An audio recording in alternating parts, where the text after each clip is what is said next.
પછીનો જે જંગલનો પ્રકાર છે એ ઉષ્ણકટિબંધીય પાનખર જંગલો.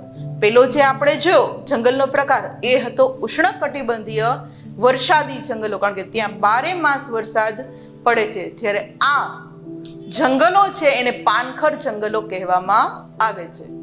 ઉષ્ણકટિબંધીય પાનખર જંગલો છે વિદ્યાર્થી મિત્રો એ ભારતના ઘણા મોટા ભાગ ઉપર આવેલા છે અને આ જંગલો છે એ ઓછા ઘટાદાર હોય છે.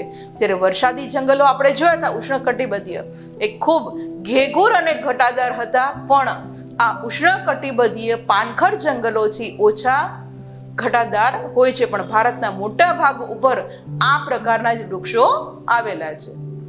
ઉષ્ણકટિબંધીય પાનખર જંગલોની અંદર વિદ્યાર્થી મિત્રો પાનખર ઋતુ આવે છે.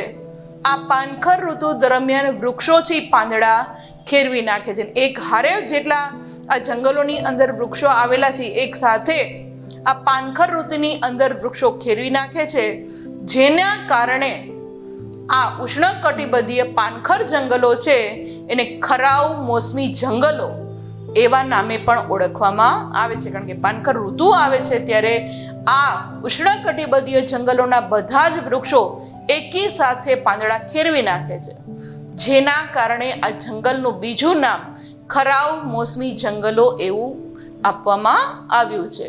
અને આ ઉષ્ણકટિબંધીય પાનખર જંગલોની અંદર વિદ્યાર્થી મિત્રો સાગ, સાલ, વાંસ, મહુડો, લીમડો જેવા વૃક્ષો જોવા મળે છે, જે આ ઇમેજની અંદર આપણે જોઈ શકીએ છીએ.